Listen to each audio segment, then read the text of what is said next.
So the wall demanded, "Are you white or are you black?" I thought to myself, "What color am I? Well, I haven't ever thought of that. I have black hair, light skin, and I'm short in height. Or I have both." So I answered, "I am half black and half white." So this is a really interesting part of the story because we use these terms black and white in this country. And the reality is that there's no such thing.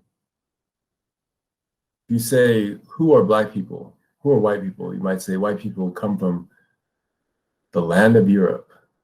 But if you go to Europe, you go to England, or you go to Ireland, or you go to France, they may be aware of their whiteness, but they're going to identify as French or Irish or English or German or Polish, Bulgarian, whatever it is. They're going to identify with their cultural origin. If you go to Africa, sure, they may acknowledge that the world sees them as black, but they're going to say, no, I'm from Ethiopia, I'm from Nigeria, I'm from Uganda, right? I'm from Egypt. And this idea of black and white is a social construct, right? There's no actual biological foundation to these identities. There's no biological foundation to these identities, as we've talked about. However, they are entirely real because we make them entirely real. And in this country, the difference between being white and black, race is a symbol of something. And in America, that whiteness was a symbol of freedom, a symbol of the right to own property and vote and, you know, the pursuit of happiness, right? White people had that opportunity. And to be black meant that you could be at worst enslaved, but it also meant that you couldn't, ride in the front of the bus or drink from the same drinking fountain or go to the same library or go to the same movie theater. Or maybe it means that to be black, you are treated differently by the police. Or it means that you have a 1 in 5 chance of going to prison in your lifetime just because of the color of your skin, which you've never had a choice in. So in America, to be white or black has serious consequences.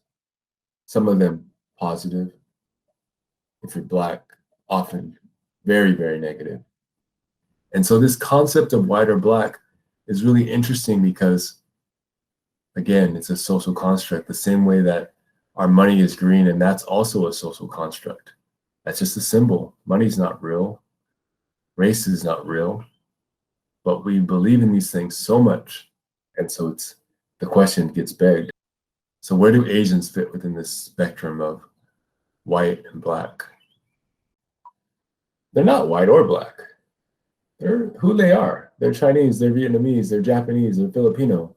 But in America, we have to, for our convenient ways of classifying people, we have to put them in a box.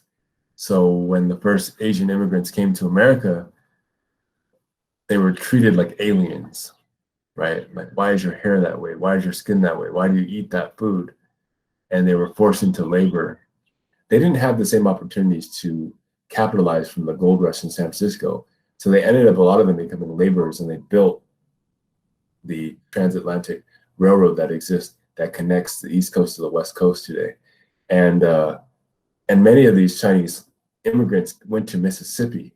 And the reason why they went to Mississippi is because if you can connect the dots here, Mississippi was the heart of slavery, right? It was the Deep South. And when the Civil War ended in 1865, after so many blacks were freed, the country still needed this influx of cheap and available labor, so they called on the Chinese. But the difference was they didn't want the Chinese to unify with blacks, because if you think about it, blacks were already outnumbering whites in places like Mississippi. There were so many people enslaved there. So if you have this new group of Chinese also unifying with blacks, so can you imagine black and Chinese people unifying? And they're like, wait, we can change our circumstances. We can demand more rights. So I think white people, they realize that's going to give them even more power. So what they would do is they would divide and conquer, and they would say, let's divide them. Hey, you Asians, you can come to our schools. You can sit in our movie theaters. But don't get it twisted. You're never going to be white. You're never going to be American. But you're still not as bad as those black people. We're not going to treat you as bad as those black people. And so Asian people have kind of been a wedge in America when it comes to race. And a lot of people thought that Asian people couldn't experience racism, even though the history of Asians in America is rife with racism, right? Chinese Exclusion Act, Japanese internment camps, right? These are, the perpetual foreigner, the model minority. Racism is part of what it means to be an Asian American, and yet we don't really acknowledge it as so much as we do today, hopefully, or as much as we're learning to understand it. So,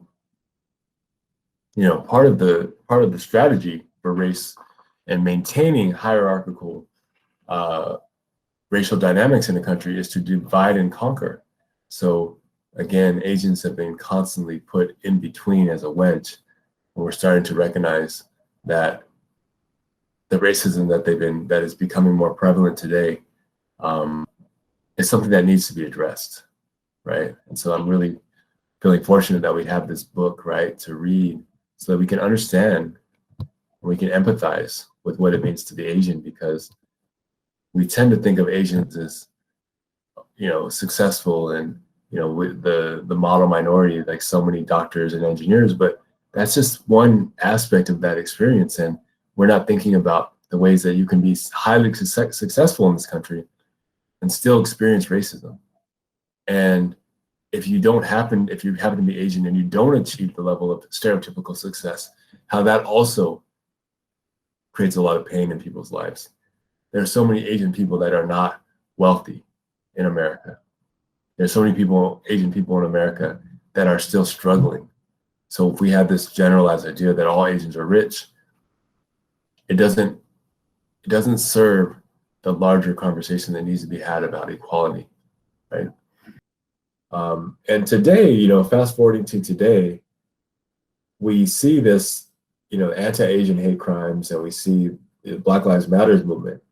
And I think it's important for us to understand that there's a lot more commonalities in these struggles than differences. And, ultimately what would be the goal is for us to unify and to have solidarity within each other's movements, because at the end of the day, we're all feeling a level of oppression, and that oppression comes from, the root of it is white supremacy.